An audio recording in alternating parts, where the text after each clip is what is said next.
বিষয়টি যেটি বেছেছি সেটি মনের মধ্যে এসে গেল, কিন্তু সত্যি সত্যি মানে যখন আমাকে অনুরোধ করা হলো তখনই মনের মধ্যে এটা এলো, কিন্তু পরে ভেবে দেখলাম যে এই বইটার সঙ্গে একটা সামঞ্জস্য আছে। কারণ শুনলেন যে এই বইটাকে তিনি প্রধানত তিনটি ভাবের উপরে আধারিত করেছেন শ্রীরামকৃষ্ণের। শ্রীরামকৃষ্ণকে তিনি একটা ফেনোমেনন বলছেন, আমরা জানি এটি ইশারুট ব্যবহার করেছেন কথাটি, এবং এটি একটা অপূর্ব শ্রীরামকৃষ্ণ সম্বন্ধে একটি অপূর্ব প্রকাশ, মানে প্রকাশভঙ্গি বা প্রকাশ শব্দ বা ভাব শ্রীরামকৃষ্ণ সম্বন্ধে যে ব্যাখ্যা করা যায় না। এমন কিছু কিছু ঘটনা ঘটেছে ফ্যাক্ট, কিন্তু সেই ঘটনাটার অগ্র পশ্চাৎ তার যে তাৎপর্যটা কি আমরা মুগ্ধ হয়ে আছি, অভিভূত হয়ে আছি, কিন্তু ব্যাখ্যা করা যায় না। শ্রীরামকৃষ্ণ হচ্ছে সেরকম, আমরা অভিভূত হয়ে যাই কিন্তু পুরোপুরি ব্যাখ্যা করা যায় না। ব্যাখ্যা করার চেষ্টা করি কিন্তু করে উঠতে পারি না, মনে হয় করি, কিন্তু ওই করার প্রক্রিয়াতে আমাদের অনেক লাভ হয়ে যায়। স্বামীজি আপনারা জানেন যে ঠাকুরের সম্বন্ধে কিছু লিখতে চাইতেন না, প্রায় কিছু লেখেননি, একটা দুটো বলেছেন, লিখেছেন, চিঠিপত্রে লিখেছেন, কিন্তু তিনি পারতেন একটি গ্রন্থ লেখার, কিন্তু তিনি পিছিয়ে যেতেন। এবং তিনি যে কথাটি বলেছিলেন সেটা আমরা জানি, শিবঘর থেকে বানর করব, অর্থাৎ ফেনোমেনাল। এদিকে তাকিয়ে থাকা যায়, এর থেকে কিছু আস্বাদ করা যায়, কিন্তু পুরোপুরি একে ব্যাখ্যা করা যায় না। শ্রীরামকৃষ্ণ যে ভগবান সম্বন্ধে বলতেন তার ইতি করা যায় না, শ্রীরামকৃষ্ণ সম্বন্ধে ঠিক সেই কথাটি বলা চলে।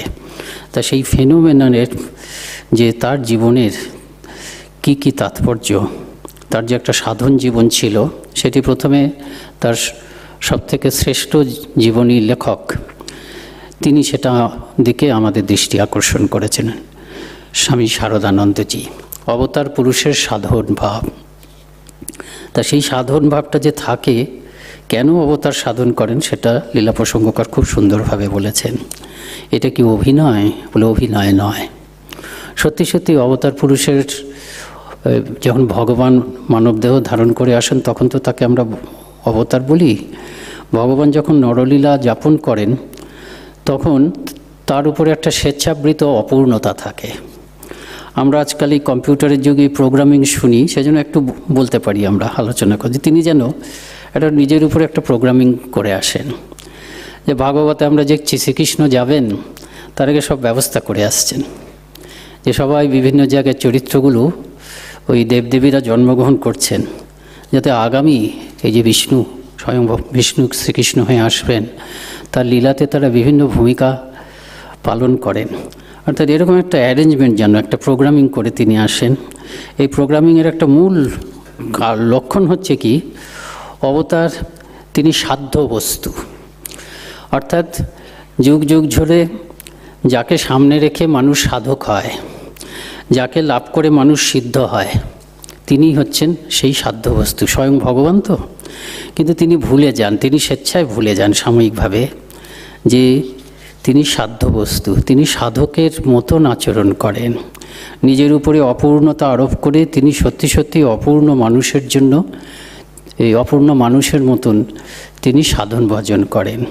চৈতন্যদেব সম্বন্ধে বলা হচ্ছে যে হরি হয়েও বলছেন হরি, স্বয়ং হরি, কিন্তু তিনি হরি হরি বলে পাগল।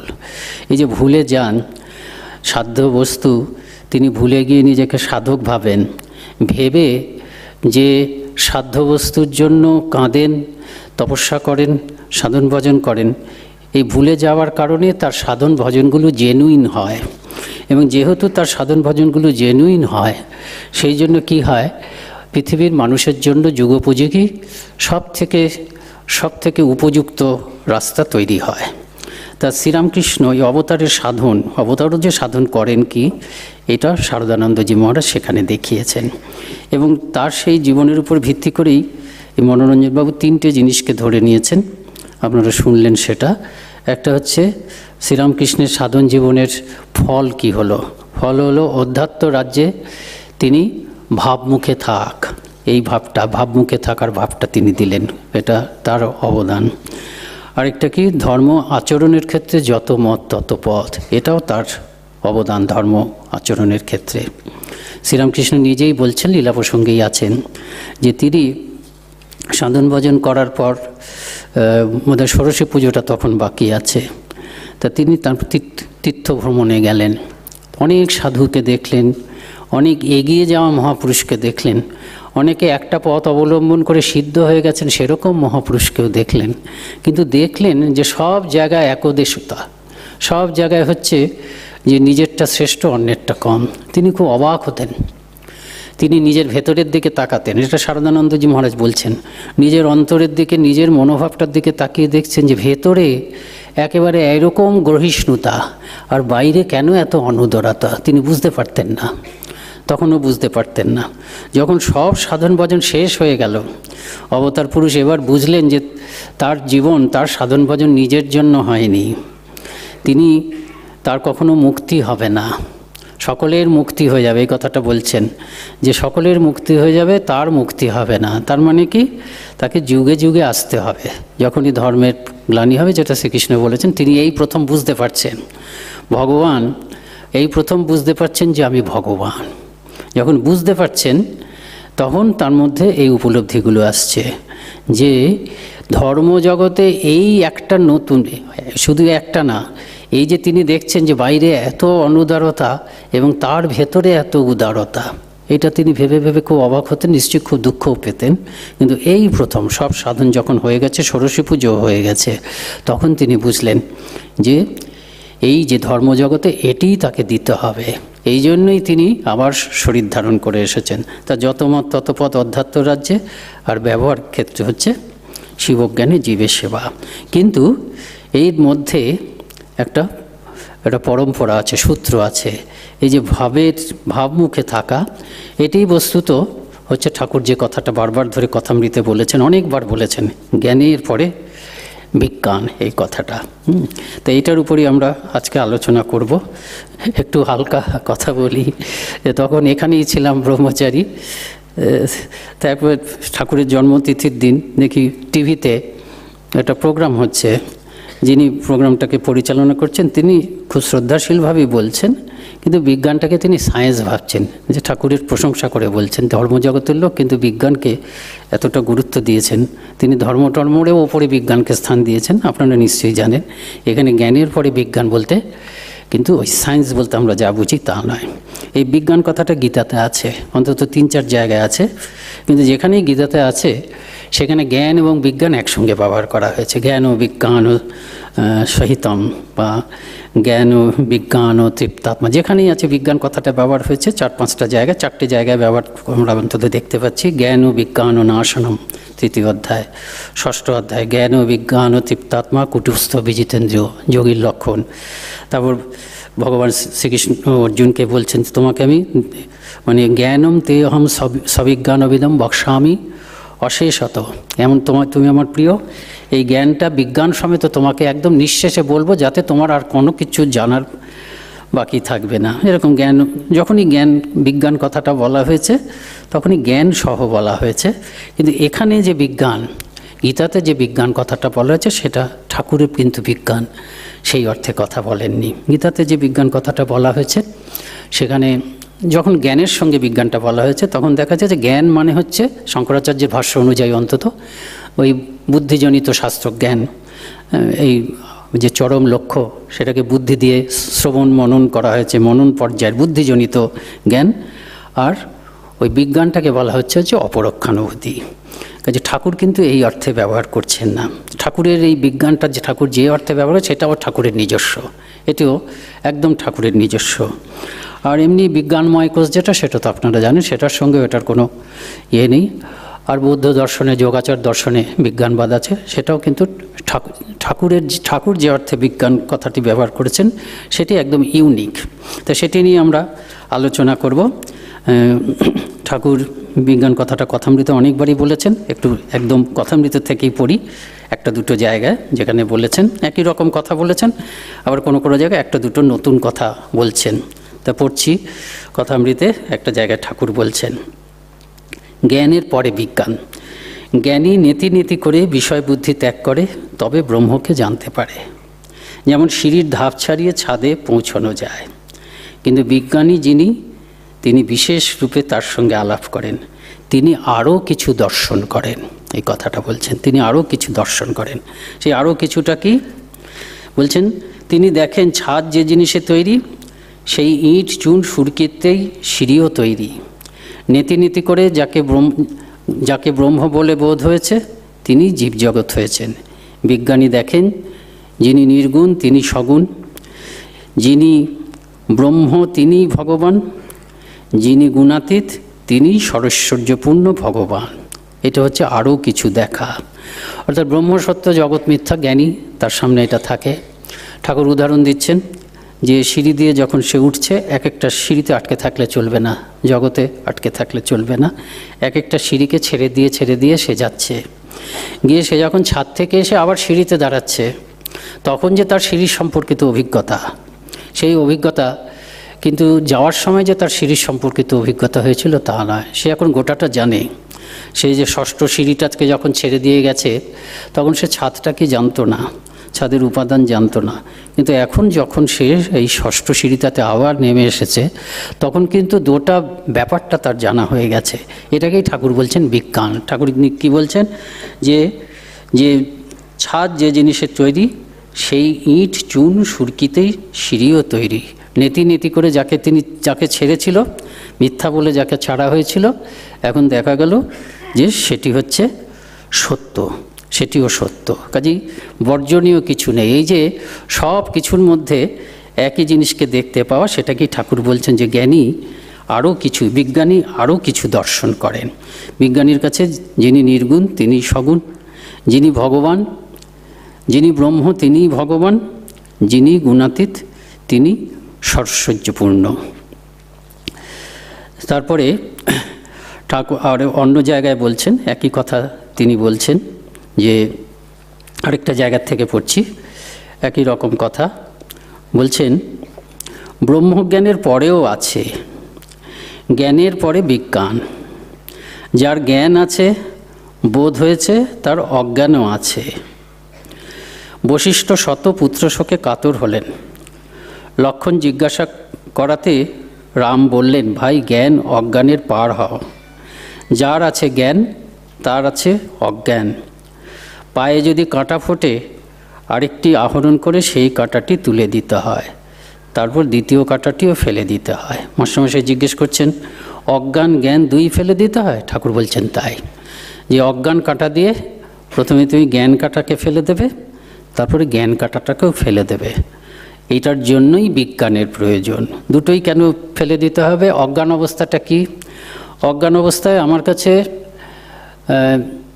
জগৎটাই যেন সত্য, যেটা জগৎটা সত্য, আর যেটা চিরন্তন সত্য সেই ব্রহ্ম যেন আমার কাছে মিথ্যা। অজ্ঞান অবস্থায় ব্রহ্মের সম্বন্ধে আমরা হয়তো তাত্ত্বিকভাবে শুনেছি এরকম ব্রহ্ম সত্য, কিন্তু সমস্ত বাস্তব অভিজ্ঞতা অনুযায়ী জগৎই আমার কাছে সত্য। কাজেই অজ্ঞানটাকে দূর করতে হবে জ্ঞান দিয়ে। অজ্ঞানের মধ্যে কি আছে? ব্রহ্মটাকে আমার সত্য বলে মনে হচ্ছে না। জ্ঞান যখন হলো ব্রহ্ম সত্য হলো। কাজেই জ্ঞান কাটা দিয়ে অজ্ঞানের ওই যে ব্রহ্মবোধ আমার হচ্ছে না, সেইটাকে আমরা দূর করে দিলাম। আর ব্রহ্মজ্ঞান যখন হলো, তখন কি হলো? ব্রহ্ম সত্য জগৎ মিথ্যা। এই জ্ঞান কাটাটাও আংশিকভাবে আমাকে ফেলে দিতে হবে। ব্রহ্ম সত্য এটুকু থাকবে, কিন্তু জগৎ মিথ্যা এটুকু থাকবে না। এবার জগৎটাকেও সত্য বলে গ্রহণ করতে হবে। বিজ্ঞান মানে হচ্ছে কি? ব্রহ্মও সত্য, জগৎও সত্য। যেটিকে আমি ছেড়ে দিয়ে এসেছিলাম, ওই যে সিঁড়ির কথা ঠাকুর বললেন, যে ওঠার সময় নীতি করে ছেড়ে দিলাম, কিন্তু যখন আবার নামলাম দেখলাম যে ছাড়ার কোনো প্রয়োজন নেই। যে ব্রহ্মবস্তুকে লাভ করেছি সেই ব্রহ্মবস্তুই এই জগৎ হিসাবেই রয়েছে। জগৎরূপে ত্যাগ এবং ব্রহ্মরূপে পুনর্গ্রহণ, এটাই হচ্ছে বিজ্ঞানের অবস্থা। আমরা জানি যে তুরীয়ানন্দজি এই কথাটা বলছেন শরীর ত্যাগের আগে, যে ব্রহ্ম সত্য তো জগৎ সত্য, সত্যের প্রাণ প্রতিষ্ঠিত, বলো শ্রীরামকৃষ্ণের জয়। এটাই হচ্ছে বিজ্ঞান অবস্থা। তা ঠাকুর বলছেন এখানে যে তাই বিজ্ঞানের প্রয়োজন।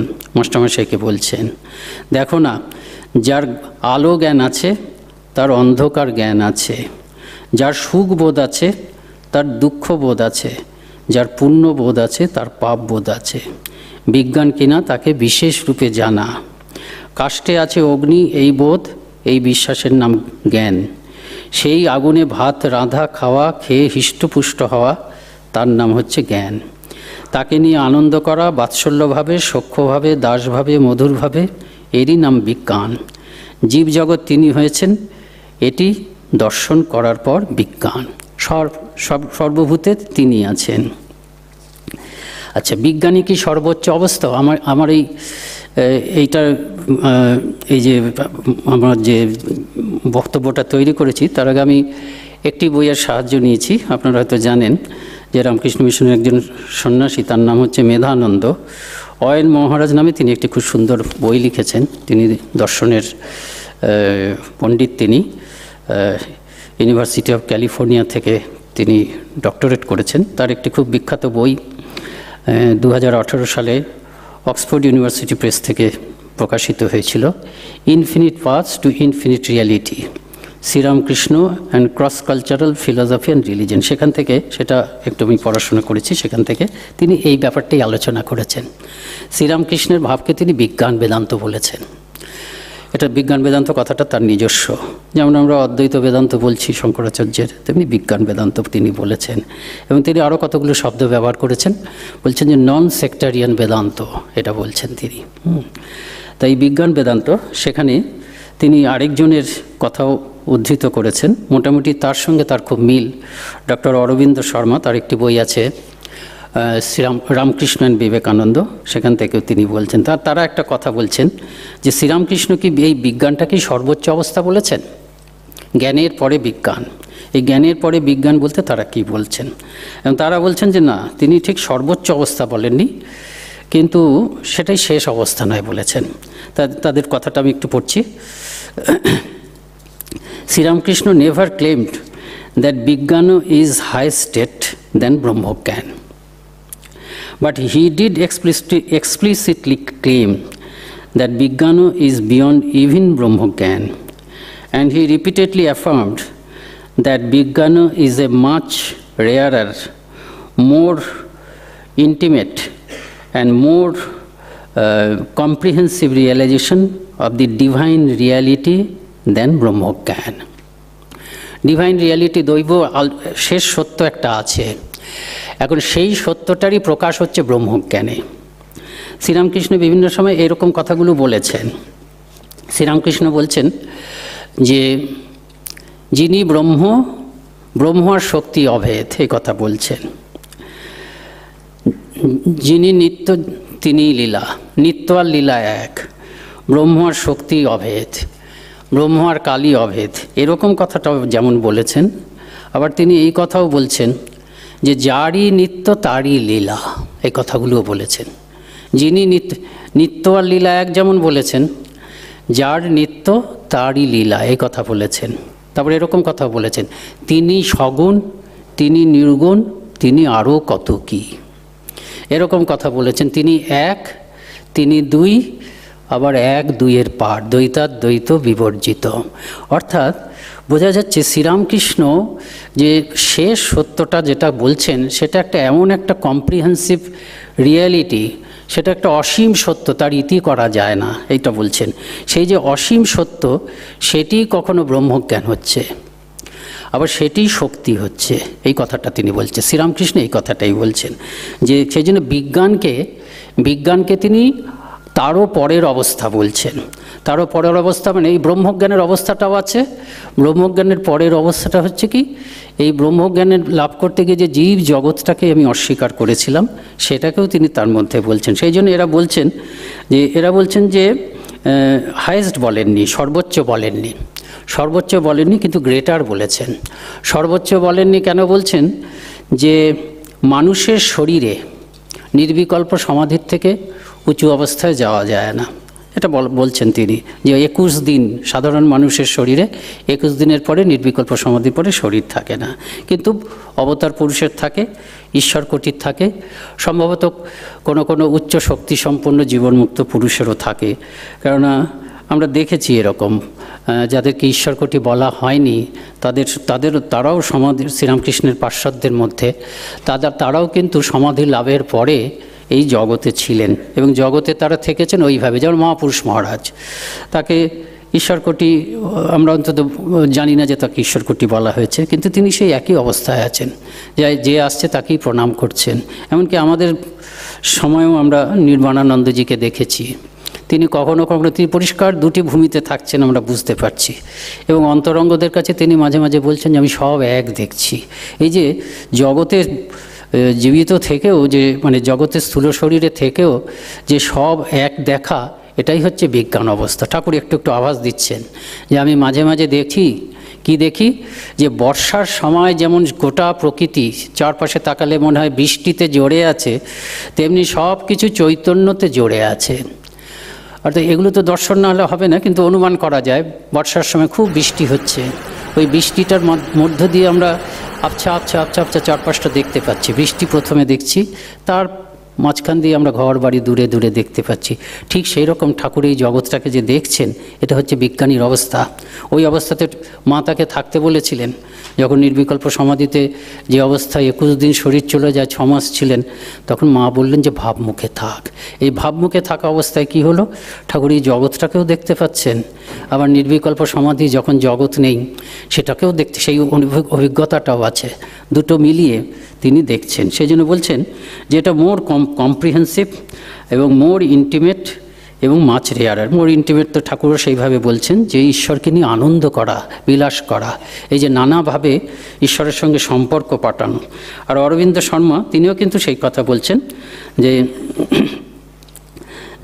দো রামকৃষ্ণ ইজ ওয়ান উইথ অদ্বৈত Vedanta in accepting the realization of Nirguna Brahman as the summit of religious experience, he does not regard it as the final religious experience.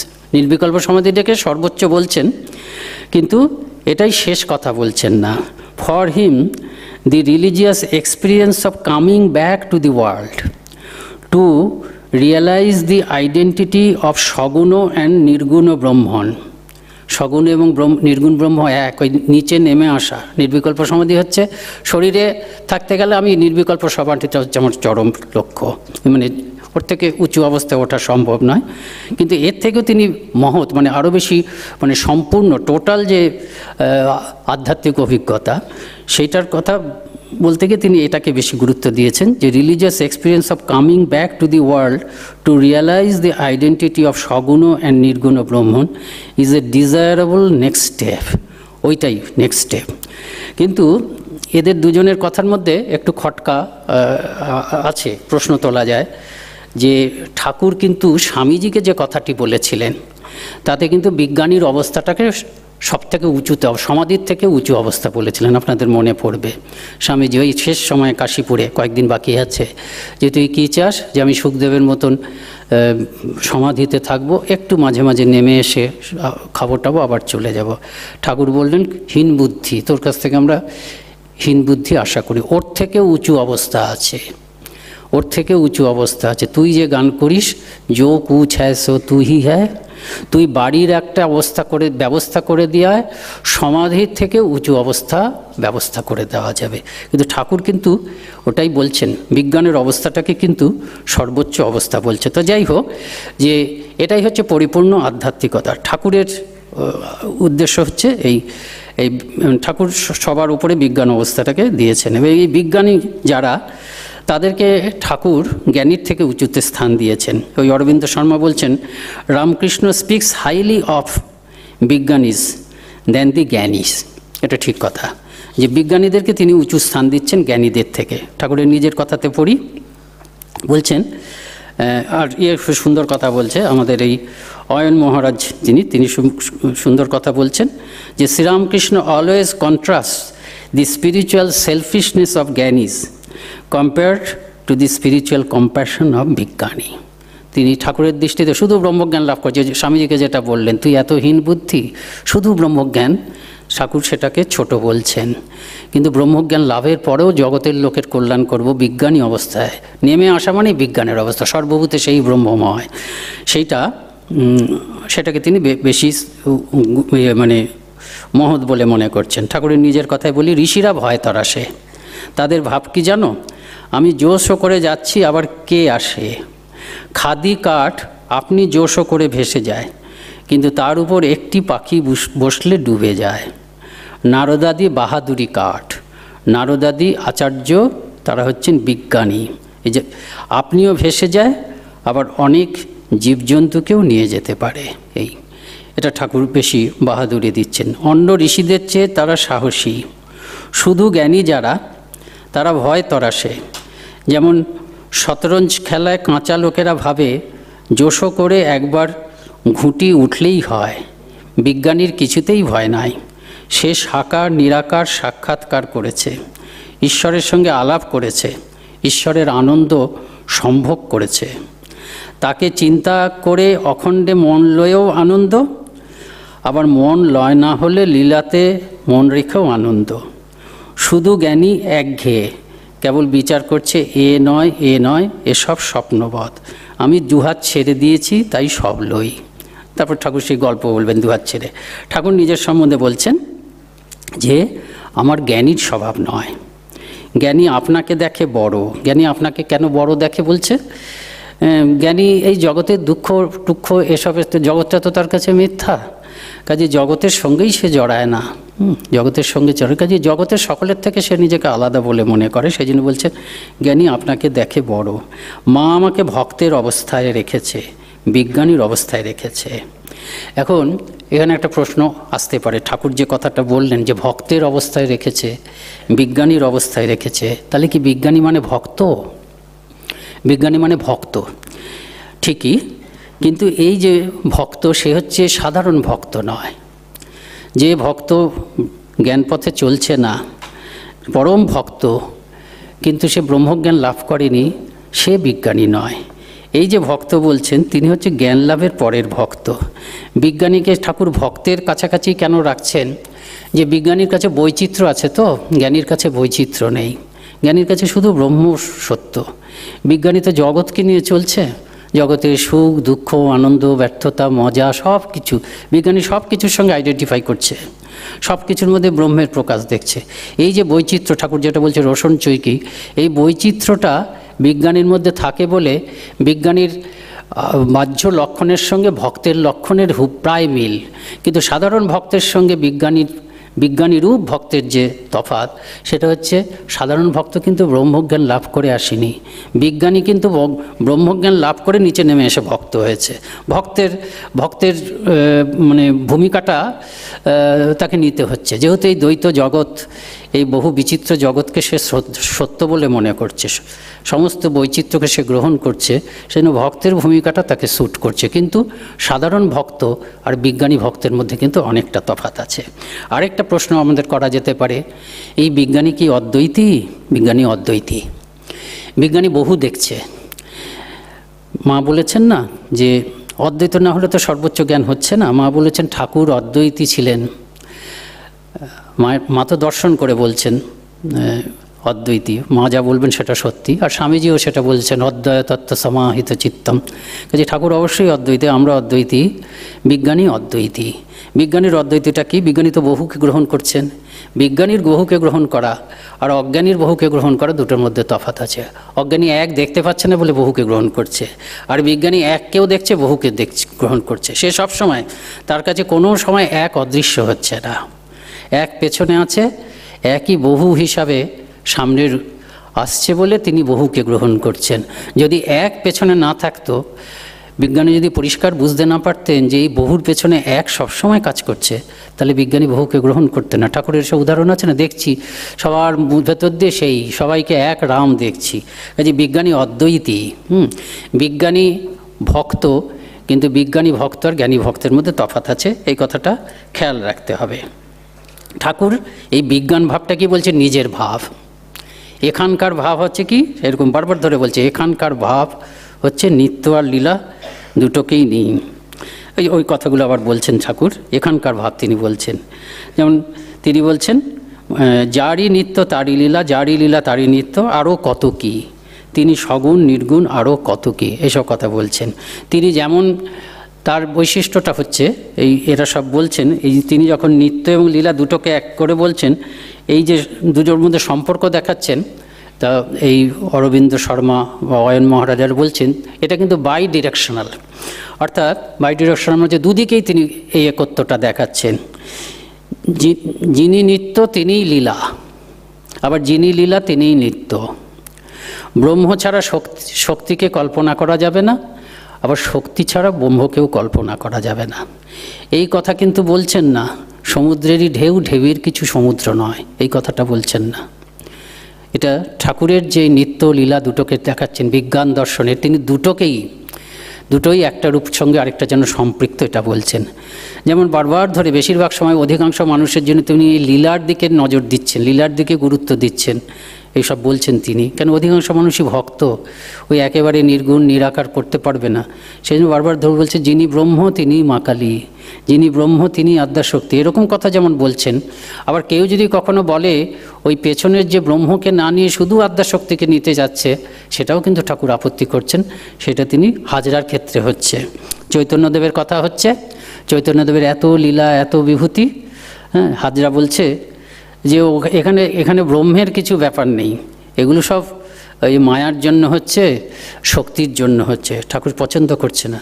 দেখো হাজরার কি বুদ্ধি, পেছনে চৈতন্য না থাকলে কি শক্তির অস্তিত্ব হয়? এখানকার ভাব উল্টে দেওয়ার চেষ্টা, এটিই তার ভাব, যে ব্রহ্মও সত্য, যে লীলাও সত্য। আপনাদের মনে পড়বে নিবেদিতা স্বামীজিকে জিজ্ঞেস করছেন, আচ্ছা এটা কি ঠিক যে শঙ্করাচার্য বলেছিলেন বহু মিথ্যা এবং এক সত্য, আর বুদ্ধদেব বলেছিলেন এক মিথ্যা এবং বহু সত্য? বুদ্ধদেব বহু সত্য বলেননি, বুদ্ধদেব কোনো সত্যিই বলেননি, কিন্তু এক বলে কিছু নেই, এক বলে কোনো সত্য নেই এটা বলেছেন। আর বহু বলেও সত্য নেই, কিন্তু প্রবাহকারে থাকার জন্য একটা সত্যের যেন একটা ছায়া হচ্ছে, সেজন্য ওই কথাটা বলা যেতে পারে। সে শঙ্করাচার্য বলছেন এক সত্য বহু মিথ্যা, আর বুদ্ধদেব বলছেন বহু সত্য এক মিথ্যা। স্বামীজি বলেন হ্যাঁ ঠিক কথা, কিন্তু এর সঙ্গে আমি আর শ্রীরামকৃষ্ণ যোগ করেছি এক এবং বহু দুই সত্য, তবে বিভিন্ন দৃষ্টিভঙ্গিতে। এই হচ্ছে বিজ্ঞান, এক এবং বহু দুই সত্য। নির্বিকল্প সমাধিতে একই সত্য, নির্বিকল্প সমাধির থেকে নেমে আসো ওই বিজ্ঞান অবস্থা বা ভাবমুখী অবস্থা, সেখানে এই বহু সত্য, একের প্রকাশ হিসাবে বহু সত্য। আর এই হচ্ছে আমাদের বিজ্ঞানীর অবস্থা। এবং এটা মনে রাখতে হবে, এই বিজ্ঞানী অবস্থা, ভাবমুখী অবস্থা, উত্তম ভক্ত, এইসব কথাগুলো যে বলছেন না ঠাকুর বিভিন্ন শব্দ বলছেন, কিন্তু একই ভাব। উত্তম ভক্ত দেখে যে সেই চতুর্বিংশতি তত্ত্ব তিনিই হয়েছেন। বিজ্ঞানী সম্বন্ধে বলছেন যে সব কিছু তিনিই হয়েছেন। এবং স্বামী ঠাকুরের যত কিছু যে সমন্বয়ের ব্যাপার সবার আছে, তা কিন্তু এই বিজ্ঞানী অবস্থার থেকে এসেছেন, দুটি মূল ভাব থেকে। এই যে সমস্ত ধর্ম মত, ধর্মের সমন্বয়, দর্শনের সমন্বয়, দ্বৈত বিশিষ্টাদ্বৈত অদ্বৈত সেন ধারাবাহিকভাবে আসছে। তা এই যে সমন্বয়গুলো, এই দুটোই বিজ্ঞানী অবস্থা একটা, আরেকটা হচ্ছে কি ঠাকুর বারবার ধরে বলছেন তার ইতি করা যায় না, তার ইতি করা যায় না, এই বুদ্ধিতে কিছু করা যায় না। 100 ঘটিতে কি 400 দুধ করা যায়, 100 ঘটিতে কি 400 দুধ ধরানো যায়? এই যে বলছেন, এই দুটোর উপরে ভিত্তি করে কিন্তু এই ঠাকুরের সমস্তই সমন্বয়ী মনোভাব আসছে। এটাকে সমন্বয়ী বেদান্ত বলেছেন, ওই শ্রী সেনগুপ্ত টুক্ত এরা বলেছেন সমন্বয়ী বেদান্ত এরা বলেছেন। তা অনেকে ঠাকুরের সমালোচনা করেছেন যারা এই অন্টোলজিক্যাল কনসিডারেশনের দিক থেকে এগুলোকে বলছেন, কিন্তু ঠাকুর সবসময় বলেছেন বিচারের মাধ্যমে, জন্য বিচার সীমিত। ঠাকুর কিন্তু অনুভূতির মাধ্যমে দেখেছেন। একজন বলছেন যে শ্রীরামকৃষ্ণ এরকম বিভিন্ন পরস্পর এতদিন মেলেনি এরকম আধ্যাত্মিক চিন্তাভাবনারগুলোকে রিকনসাইল করার চেষ্টা করেছেন, কিন্তু এই সব রিকনসাইল করার সময় কিন্তু তিনি এর জন্য যে অন্টোলজিক্যাল প্রবলেমসগুলো হয়েছে সেগুলোর দিকে ধ্যান দেননি। তিনি তো অন্টোলজিক্যাল এই বিচারের দিকে তো তিনি যাননি, কারণ তিনি গেছেন হচ্ছে এর দিকে, সমস্ত অনুভূতির দিক থেকে। এবং তিনি পরিষ্কার করে বলছেন সেই অবস্থায় গণনা হয় না। আমাদের এই যে সীমিত লিমিটেডনেস অফ রেশনালিটি, সেটা তিনি বারবার ধরে বলছেন যে সেই অবস্থায় গণনা হয় না, 2, 5, 7 এরকম হয়। সমাধির থেকে নেমে এসেছেন, নেমে এসেই বলছেন যে সেই অবস্থায় গণনা থাকে না। কাজে গণনাকে বাদ দিয়ে, বিচারের বাদ দিয়ে শুধু অনুভূতির মাধ্যমে তিনি কিন্তু দেখছেন কোনোটাতেই তফাৎ নেই। তিনি এই বিজ্ঞান অবস্থায় আছেন বলেই, এবং ভগবানকে কোনো ইতি করা যায় না, আমাদের বুদ্ধি সেখানে খাটে না, সেই জগতে যে খাটে না, এই দুটো তার অনুভূতির থেকে দেখছেন তিনি প্রত্যেকটা পরস্পর বিরোধী মত সেটা কিন্তু মিলে মিশে যায়। এবং এইটি করার জন্য তিনি আমাদের আমাদের আধ্যাত্মিক সাধকদের যে কী উপকার করেছে, কত যে আধ্যাত্মিক, আমরা শুধুমাত্র বুদ্ধি দিয়ে যে আমাকে এই রাস্তা দিয়েই চলতে হবে, নাহলে ভুল করে ফেলবো, যেন আমি যে পথ অবলম্বন করছি সেই পথের প্রতি যেন আমি অন্যায় করে ফেলবো, এর জন্য আমরা হয়তো অনেক সাধকরা ভেতরে ভেতরে অনেক আমাদের আধ্যাত্মিক শক্তিকে অপচয় করেছি। একটা উদাহরণ দিচ্ছি, মানে এটা একটা উদাহরণই বটে। এই উদাহরণটা হচ্ছে, দেখুন যে চৈতন্যদেব গেছেন, মানে এটা একটা উদাহরণ, চৈতন্যদেব গেছেন বারাণসীতে গেছেন, আর প্রকাশানন্দ সরস্বতী বেদান্তের পণ্ডিত সেখানে আছেন। তা প্রকাশানন্দ সরস্বতী শুনেছেন যে একটা বাতুল এসেছে, সে খালি নাচ গান করে বেড়াচ্ছে এবং সমস্ত লোকেরা তার পেছনে ছুটছে, এবং দুর্ভাগ্যের বিষয়ে তার কিছু কিছু শিষ্যও চলে গেছে। তো সেই কাহিনিটা আমি এটা পড়েছিলাম, প্রভানন্দজির একটা লেখায় পড়েছিলাম পুরনো উদ্বোধনে, কাহিনিটা বড় চমৎকার। তা প্রকাশানন্দ সরস্বতী তো খুব ভেতরে চটে আছেন, তিনি তার আশ্রমে বসে একদিন সকালবেলা তার যে অবশিষ্ট শিষ্যদের কাছে ওই বেদান্তের কোনো গ্রন্থ পড়াচ্ছেন, এমন সময় তিনি গান শুনতে পাচ্ছেন, এমন সময় খোল শুনতে পাচ্ছেন। তিনি বুঝতে পারছেন ওই পাগলটা কাছাকাছি আসছে। তা পাগলটা যখন আসছে কাছে, একেবারে কাছে এসে গেছে, তিনি আরও বেশি মন দিয়ে এটা পড়ানোর চেষ্টা করছেন, কিন্তু সমস্ত কানটান ওদিকেই রয়ে গেছে। তা না পেরে তিনি একবার তাকালেন চৈতন্যদেবের দিকে, তাকিয়ে আবার মানে ভুল করে ফেলেছেন তো, হ্যাঁ, নিচে তাকিয়েছেন। নিচে যখন তাকিয়েছেন, যে গ্রন্থ তিনি পড়াচ্ছেন সেখানে আর দেখতে পাচ্ছেন না সেই গ্রন্থ, সেই অপূর্ব রূপটাই দেখছেন। তা যাই হোক চেষ্টা করলেন, কিছুক্ষণ পরে আবার তাকিয়ে ফেললেন, আবার কী করলেন, এবার 3বার যখন তাকালেন, এমন রূপ, তারপরে যে কী হলো তিনি জানেন না। সবাই দেখলো প্রকাশানন্দ সরস্বতী, তিনি দৌড়ে গেলেন, তাকে আলিঙ্গন করলেন। আমি চৈতন্যদেব দাঁড়িয়ে আছেন 2টি হাত প্রসারিত করে। তা এটা একটা উদাহরণ, কিন্তু এরকম কত কি হয়েছে। এই যে আমরা কম্পার্টমেন্ট এতদিন ধরে করে গেছি, তার ফলে কত কি হয়েছে বলুন তো। আমরা যখন ধ্যান সাধন ভজন করি, কোনো একটা অশুদ্ধ চিন্তা আসলে আমরা সরিয়ে দিই, অশুদ্ধ চিন্তা। ঠিক সেরকম অশুদ্ধ চিন্তা ভেবে, একটা বিঘ্নকর চিন্তা ভেবে একজন নিরাকার পথের সাধক, তারা তো কোনো সাকার মূর্তি, ধরুন জগদ্ধাত্রী মূর্তি বারবার ধরে মনে এসছে, আছে রাস্তা দিয়ে যেতে গিয়ে দেখেছে, এরকম কত সাধক হয়তো এরকম অনর্থক তার আধ্যাত্মিক শক্তিকে তিনি অপচয় করেছেন। তো যাই হোক, এইভাবে ঠাকুর একদম প্লাবন, যে যত মত তত পথ, তিনি সব কিছুর মধ্যে এই বিজ্ঞান অবস্থায় থাকলেন বলে, এবং সব কিছু এই অনুভূতির দিক থেকে তিনি এটাকে করলেন বলে, তা এটা এই মানে সম্ভব হয়েছে, একটা বিরাট রাস্তা অনেক খুলে গেছে। তা এই বিজ্ঞান হচ্ছে আমাদের লক্ষ্য, এই বিজ্ঞান আমাদের লক্ষ্য। আমরা যদি সাধন ভজনের জন্য আমরা যে চলছি, আমাদের শ্রীরামকৃষ্ণ যে সাধন ভজনের একটা রূপ দিয়েছেন, সেটা হচ্ছে সামনে বিজ্ঞানকে রেখে আমাদের লক্ষ্য। শ্রীরামকৃষ্ণ বলছেন, এই বিজ্ঞানের কথা বলতে বলতে নরেনকে বলছেন, নরেনের কথা। নরেনকে আমি যখন বলেছিলাম সব ব্রহ্ম, নরেন ঠাট্টা করতো, বলতো যে এই ঘটিটাও ব্রহ্ম, বাটিটাও ব্রহ্ম, এ কি সম্ভব। সেই নরেন্দ্রনাথই কিন্তু বক্তৃতা করছেন বিদেশে এই বিজ্ঞানকে সামনে রেখে। সেই বক্তৃতা লন্ডনে বক্তৃতা দিচ্ছেন, গড ইন এভরি বিইং। সেখানে নরেন্দ্র কী বলছেন, ত্যাগের নতুন সংজ্ঞা দিচ্ছেন, এবং ঘটিটা ব্রহ্ম বাটিটা ব্রহ্মই তিনি বলছেন। তিনি শব্দটা ব্যবহার করছেন টেবল। নরেন্দ্রনাথ মানে স্বামীজি সেখানে বলছেন যে আমাদের উপনিষদে বলেছেন যে ত্যাগে নয় একে অমৃতত্ব মানুষও, ত্যাগ ছাড়া অমৃতত্ব লাভ হবে না। উপনিষদ ঋষিরা তো ভুল বলবেন না, কাজেই ত্যাগ তো করতেই হবে। কিন্তু ত্যাগ মানে কি এই যে আমার প্রিয়জনদেরকে ছেড়ে দিয়ে ঘরে চলে যাব, এবারে জঙ্গলে চলে যাব? সে তো নরপশুদের কাজ। যেহেতু তিনি সকলের সামনে বলছেন, সন্ন্যাস তো সবসময়ই মুষ্টিমেয় কয়েকজনের হবে, এটা কখনই হওয়া উচিত নয় যে পৃথিবীর বেশিরভাগ লোক সন্ন্যাসী হয়ে যাবে। স্বামীজি বারবার ধরে এই কথাটা বলেছেন যে বুদ্ধদেবের এত প্রশংসা করেছেন, কিন্তু বৌদ্ধ ধর্মের অবনত বৌদ্ধ ধর্মের নিন্দা করতে গিয়ে স্বামীজি এই কথাটা বলেছেন যে যখন বৌদ্ধদের এক একটা মঠে লাখ লাখ করে সাধু, তখনই কিন্তু বৌদ্ধ ধর্মটা নিচে নেমে যাওয়ার শুরু হয়ে গেছে। কাজে সবাই তো হবে না, সেই জন্য সকলের সামনে তিনি এই কথাটা বলছেন, এই বিজ্ঞান সকলের জন্য। তা স্বামীজি বলছেন যে ত্যাগ না হলে অমৃত তো লাভ হবে না, এটা সত্যি কথা। কিন্তু ত্যাগ মানে এই নয় যে আপনারা সব আপনাদের প্রিয়জনদেরকে ছেড়ে বনে জঙ্গলে চলে যাবেন সংসার ত্যাগ করে। যদি চলে যান সেটা তো নরপশুদের কাজ হবে, only the human brutes can do it, Swamiji বলছেন। তাহলে কি করবেন? তাহলে কী হয়, দৃষ্টিভঙ্গিটাকে পাল্টে দাও, যে তুমি কখনো ভগবান ছাড়া কিচ্ছু দেখোনি। এই যে টেবিলটা দেখছো এটাও ভগবান।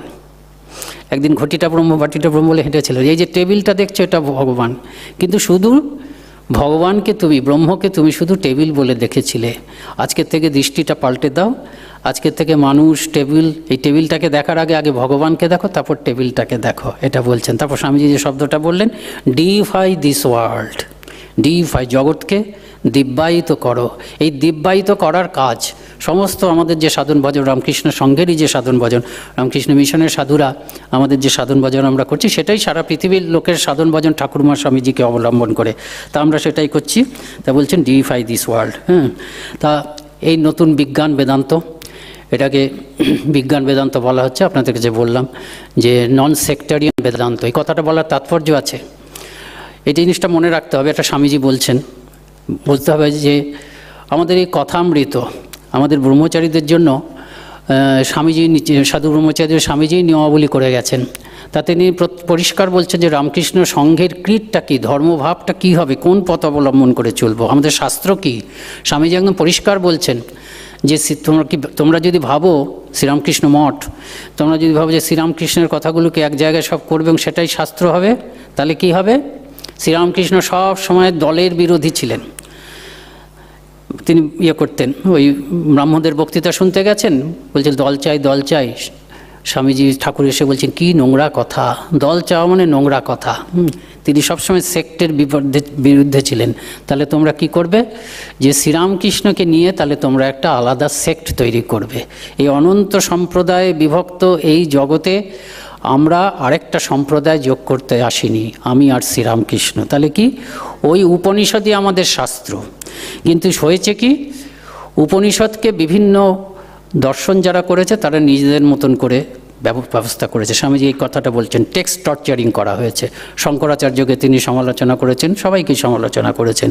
এই উপনিষদে, আমাদের বেদ বা বেদান্ত উপনিষদে এই শ্রীরামকৃষ্ণ কথামৃতে যে উদার ভাব আছে, বা স্বামীজি এবং শ্রীরামকৃষ্ণ কথামৃতের মধ্যে যে উদার ভাব আছে, আমাদের ধরে এটা সত্য যে উপনিষদের মধ্যে ঠিক সেই ভাব আছে, এই যতমত ততমত ভাবই আছে। কিন্তু এতদিন পর্যন্ত আচার্যরা কী করেছেন, তারা নিজেদের মতের অনুকূল যেগুলো পেয়েছেন সেগুলোকে তো নিয়েইছেন, আর অন্য মতের যেগুলো আছে সেগুলোকে টেনে টুনে নিজেদের মতের অনুকূল করে তারা দেখাতে চেষ্টা করেছেন যে মতের, যে দর্শন যে বলেছে যে উপনিষদে শুধু এইটাই আছে, শুধু অদ্বৈত দর্শনের কথাই আছে, শুধু বিশিষ্টাদ্বৈত দর্শনের কথাই আছে, বা শুধু দ্বৈত দর্শনের কথাই আছে। এইটা স্বামীজি বলছেন এটা চলবে না। নতুন ভাষ্য শ্রীরামকৃষ্ণকে অবলম্বন করে আমরা বলবো, স্বামীজি তো নিজের কথা বলবেন না, শ্রীরামকৃষ্ণ, বিবেকানন্দ, সারদা দেবীকে অবলম্বন করে আমাদেরকে ওই উপনিষদের নতুন ভাষ্য লিখতে হবে।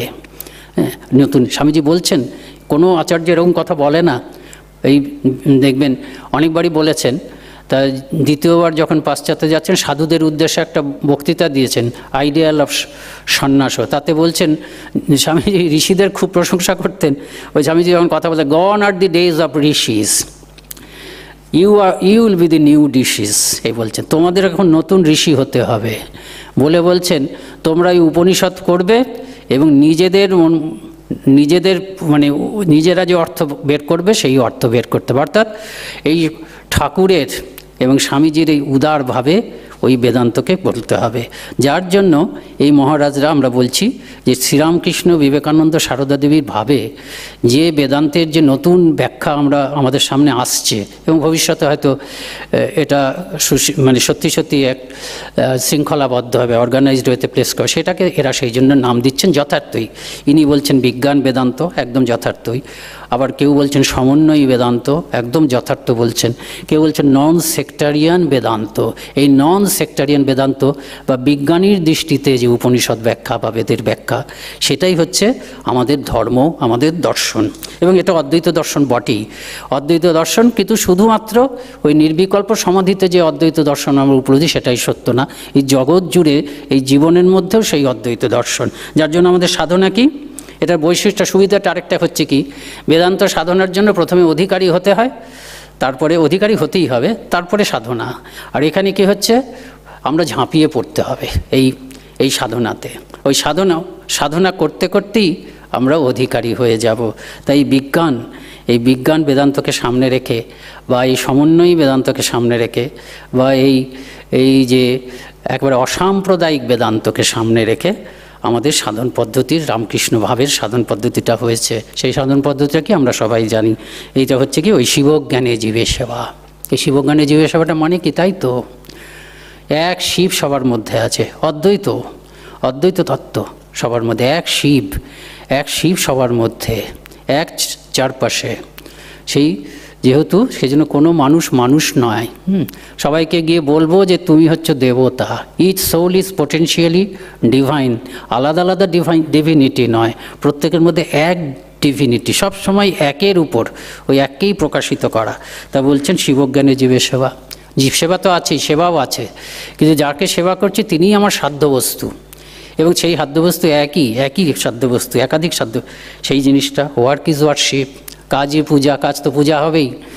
যদি জীব, চারপাশে যত জীব আছে সবাই যদি শিব হয়ে যায়, তাহলে আমার কাজ পূজা হবে না। যে কোনো কাজ তো আমি ভগবানের জন্যই করছি।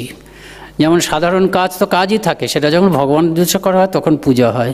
ঘন্টা তো একই দোকান থেকে ঘন্টা কেনা হয়েছে, সেই ঘন্টাই স্টেশন থেকে বাজছে, কেউ বলছে না পুজো হচ্ছে। সেই ঘন্টাই ওই একই ব্র্যান্ডের ঘন্টা মন্দির থেকে বাজছে, আমরা বলছি পুজো হচ্ছে। তার মানে কাজ ভগবানের উদ্দেশ্য হলে তাকে আমরা পুজো বলি। কাজে ওয়ার্ক ইজ ওয়ার্শিপ তো হবেই। আরেকটা কি, আরেকটা হচ্ছে ঈশ্বর ধ্যান। এই তো সাধন পদ্ধতি। যদি ভক্ত হই, আমরা ঈশ্বর ধ্যান করব, ঈশ্বর জপ করব।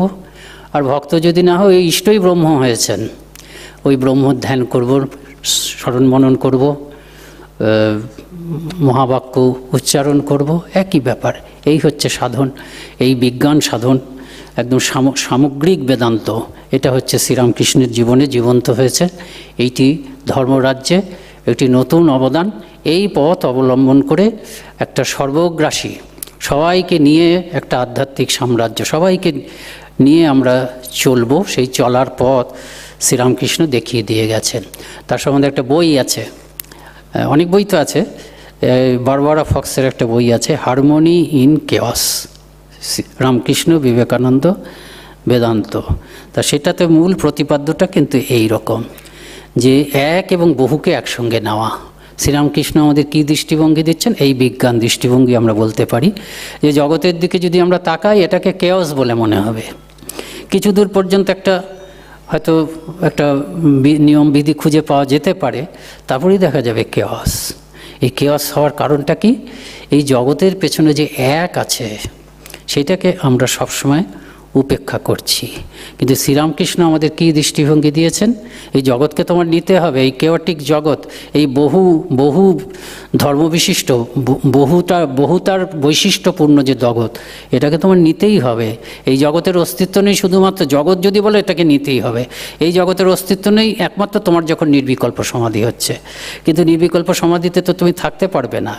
ঠাকুর যেটা বলেছেন ওইখানটা বলতে বললাম, নির্বিকল্প সমাধিতে বেশিক্ষণ থাকা যাবে না, এই কথাটা বলেছেন। নিতে মন বেশিক্ষণ থাকা যাবে না সেটা বলেছেন, কিন্তু নির্বিকল্প সমাধি সর্বোচ্চ অবস্থা সেটা বলেননি। কিন্তু ওর থেকে উঁচু অবস্থা বলতে তিনি comprehensive understanding of the reality, ultimate reality and singular reality, এই কথাটাকেই স্বামী ঠাকুর বলছেন।